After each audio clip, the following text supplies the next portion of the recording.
You know, I'm usually not the type to get into popular games while the zeitgeist and demand for them are still high. I'm already not really a gamer in the traditional sense. I like video games and I see them as a fun way to pass the time, but I'm not really the type to hop on the bandwagon and catch all the hottest new releases. Not saying there's anything wrong with that, you do you, but I'm simply pointing this out to say that I'd usually be the last type of person to play a game like Genshin Impact, while it's still everywhere and being shoved in all of our faces at the moment. But since I've started doing this show, I've grown more of an interest in not only examining weird, obscure stuff, but also turning my attention towards more popular fare, just to see what all the fuss is about, and why a game like this has caught the attention of so many. I'll briefly run through the background of this game, even though I think most people are familiar with it by now, so there's not much to tell, but what the hell, I'll be nice. Genshin Impact is an action RPG developed by Chinese developer MiHoYo, which saw release for iOS, Android, Windows, and PS4 in 2020, PS5 in 2021, and as of this video, a Nintendo Switch version is on the way, but a release date has yet to be announced. Now from that description, it should gear up for how this game is something kinda special. What we have here is a mobile game, released for mobile devices that is also available on consoles and PC. This is not a game that was always intended to be played on consoles and or computers that got a watered down version on mobile devices later. It was a game designed specifically to function on both mobile and non-mobile devices.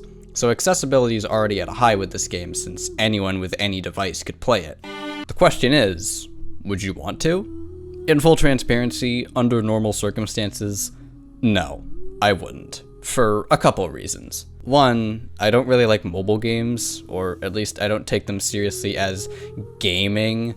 I play them to pass the time, sure, everyone does, but I don't see them as anything other than just a way to kill time in a lobby or waiting room or whatever, and even then, for me, there's so many other things I'd rather do to pass the time besides that. I'm also not a big RPG person. I have nothing against them, I'm just not very familiar with them, so forgive me if I don't have much to compare this game to, since I'm not interested in claiming to have knowledge on subjects that I'm not very knowledgeable about. In this case, that subject is how Genshin Impact stacks up against similar games. Regardless, this is a very popular game, and I'm of the opinion that things don't just become popular for no reason, and that there has to be something there to draw people in. Just what that something is what I'll be attempting to find out. All that said, I'm not going to be super rigorous or exhaustive in my assessment of the game. Not just because of its status as an RPG and a mobile game, but also for one other reason that's specific to a fairly recent online game. You see, it would be a bitch of a time to try and say everything there is about this game, and if I did try to do that, then this video would probably be finished never, because I'd never run out of things to talk about. At least not until the game stopped being updated, but who knows when that'll happen. Time will tell how well this video ages and if my thoughts on this game change drastically over time. For now, just keep in mind that this isn't a full review, but rather a shorter little overview of some of my general thoughts after spending a week with Genshin Impact. And that means adding an extra challenge of not spending a dime on this game. It's free to play and I never spend money on these types of games, so I'm going to stick to that routine. For the purposes of this video, let's see how far I can get without bankrupting myself. The first challenge I encountered while playing Genshin Impact was actually trying to download the fucking thing. I don't have any footage of this to show, I didn't think to screen record it, so just enjoy the B-roll while I explain. To give you a little bit of background, I have a big ass external hard drive that gives me a ton of extra storage, and while that provides me with enough storage to download the game, what I was not prepared for was how long that was going to take. It took me 3 days to finally get this damn thing onto my PC. While that may have something to do with the fact that I'm not an elite gamer with a gigantic PC that can change colors for some reason, I think it's reasonable to assume that there are people playing this game that don't have a setup like that either, so I'm curious. How long did it take you? But enough about my inferior setup, let's actually get to talking about the game. Starting with the basics, how the game plays, how it feels, how it looks, all the stuff you immediately notice when picking up a game for the first time. For starters, the game looks really good. Even while playing on a lower graphics setting and resolution, I was still blown away by just how pleasing to the eye it was. Not in that way. Okay, maybe a little. Yes, I do love me some anime-inspired designs. I know that's an umbrella term, but what can I say? Japan's just really locked into a pattern when it comes to character design, and I am okay with that. And so is MiHoYo apparently. But apart from all that, you have a lot of really nice scenery that I found alone made the game worth playing. Even though it's so clearly artificial, there's such a sense of liveliness to the whole thing. It's all the little touches that aren't always your main focus, but you still see them whenever you walk around and explore the environment. Whether it's out in the wilderness or in the crowded city streets, the game feels alive. Even while I was out questing, I made sure to stop every now and then to just take in the scenery and appreciate my surroundings. Compounding this strength is the music, which is fantastic. It's one of the strongest aspects of the game in my opinion. That menu theme, the night one that is, since that's the one I saw the most, is just so beautiful. It makes it totally worth sitting through the admittedly kinda slow loading time. But within the game itself, it's great how each track fits into the respective environment it plays in. Might seem like faint praise, but music plays such a big part in creating the atmosphere for a given scene that ill-fitting music really can make or break one. The music not only fits, but it's also just really nice to listen to on its own. Even if you've never played this game and have no intention of ever doing so, I still recommend checking out the soundtrack for yourself. You won't regret it. As for the feel of the game, I can't really say I have much to complain about here either. From everything that I saw, the game controls well. The movement is tight and responsive, the weapons control well, and unleashing your character's special move is always a treat. The only real gripe I have as far as game feel goes is that when you jump, you kinda sink like a rock. I can't quite explain it, but jumping just feels off to me. I mean, look at this character. You'd think she'd be light as a feather, but when I hit space, I guess it's not too big a deal since this isn't really a platformer or anything, so jumping isn't prioritized, but I still noticed. Otherwise, no real complaints about how the game feels, it controls as it should, and the scenery and music definitely make it fun to look at and listen to if nothing else.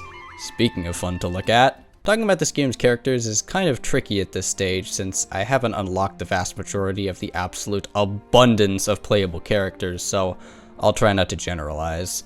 From the handful of characters I have been able to play as so far, I mean, they're okay, but I'm sort of left wondering how these developers can come up with so many more characters since these ones seem to cover all the bases. And what I'm noticing is a common way of making characters more distinct. Everyone's powers are tied to another natural phenomenon.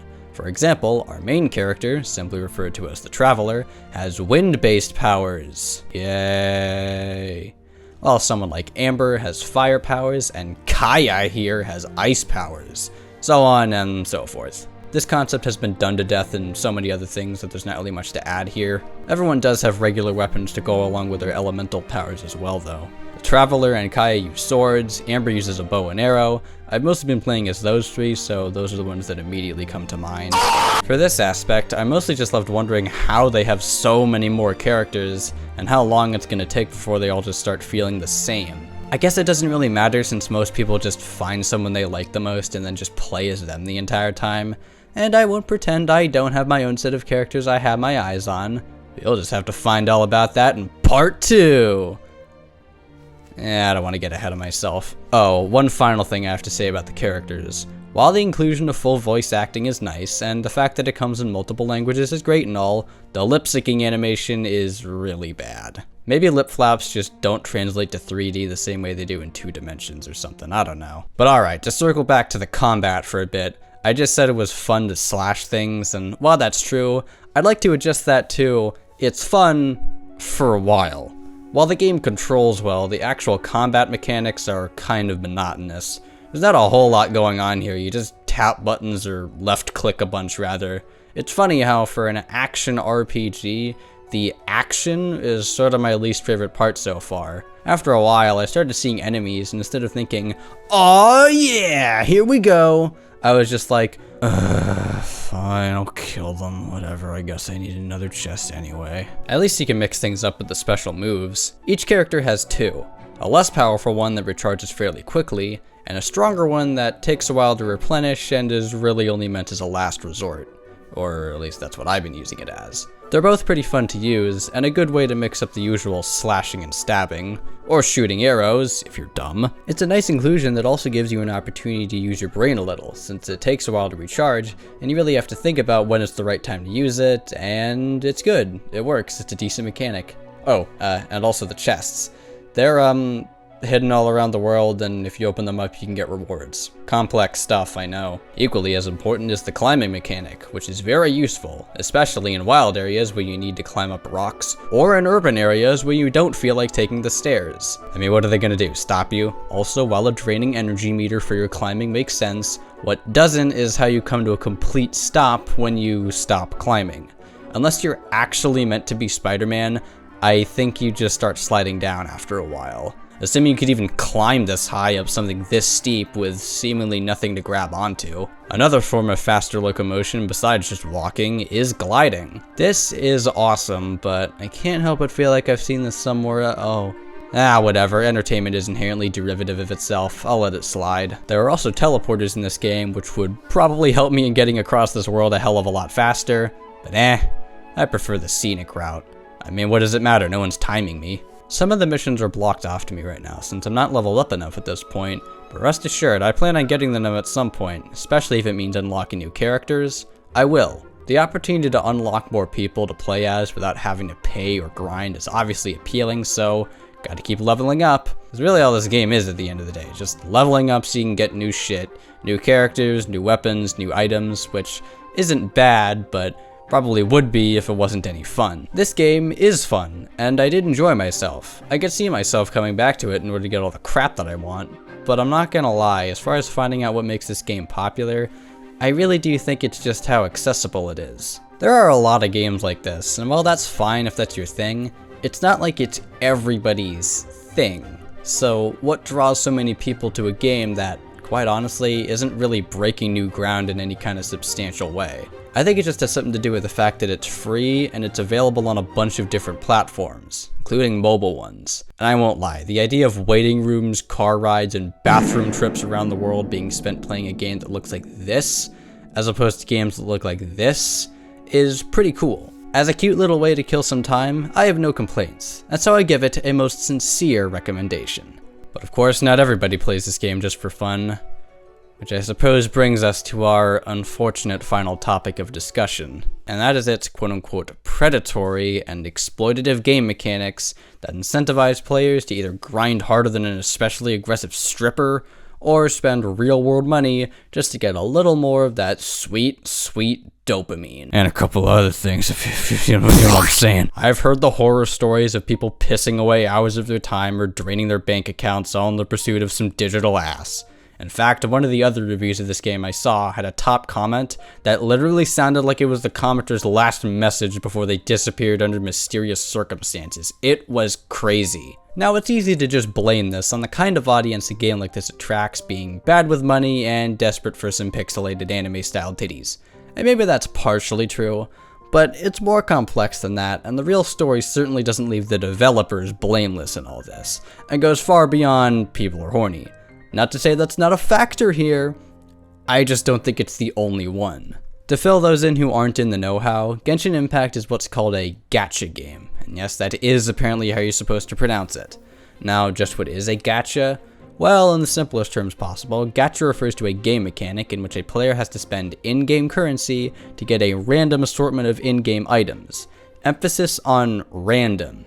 You see, everyone always bitches about DLCs and whatnot, and while it is annoying to have certain features you might really want being trapped behind those couple of bucks you have to spend on it, at least in those instances, you know what you're getting. In a gacha game, it's totally randomized, so if you're looking for something in particular, say a specific item or character, you're either gonna have to get lucky, or just keep buying and buying until you get what you want, which for you means either more grinding or more spending. Now, personally, I don't like spending money on these kinds of games, and I usually don't need to get all the hottest new things in order to enjoy playing the game. In fact, I think that's more likely to kill your enjoyment of a game more than anything. Think about it. You want something in the game, so you spend countless hours chipping away at that goal, grinding, playing more and more even when you don't really want to.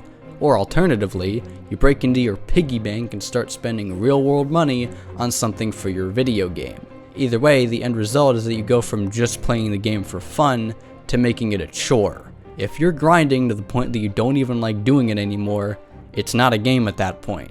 It's just busy work. No one likes busy work, but people do like rewards, and some people let their needs for rewards overpower their want to just have fun. I don't want to make this game or how I play it just about being able to afford this thing or that thing. And I don't want my supposed need for rewards to overtake my more present want to just enjoy myself. But addiction is a real thing, and it can apply to games, especially ones like this. So if you just have a naturally addictive personality, or have a history of spending either countless hours or obscene amounts of hard-earned cash on video games, I can't tell you much else other than to just proceed with caution, because I feel like a game like this, these gacha games, can be pretty devastating both to your mental well-being and your wallet. So play safe if that's at all a concern, and remember, at the end of the day, it's only a game. But with that said, I can't put all the responsibility on the players. There is a certain amount of scumminess inherent to something like a gacha system, but that's definitely not something exclusive to MiHoYo. A lot of companies are like that. Kinda comes with the business. That doesn't make it right, of course, it's just that it's nothing we haven't seen before. Corporations kinda suck sometimes. I know, it's a shocking revelation, but it's true. All that isn't enough to totally ruin this game for me though. It might be for some, but not for me. It's like a giant pile of trash that has been shoved off to the side of a really nice park. Yeah, it's pretty gross and stinky, and you'd prefer if there wasn't a huge pile of garbage in your peripherals, but seeing as how there is, at least it's shoved to the side, and so you can pretty easily ignore it and just enjoy the scenery. I don't know whether I'll update this video at some point, maybe a year now I'll do a Genshin Impact review 1 year later, or maybe I won't. It's something to keep in the back of my mind since I'm only really scratching the surface here. There's a lot more to say, but will I be the one to say them? That's up to you. So, go to all the shit that people do after they watch videos, and until next time, see ya.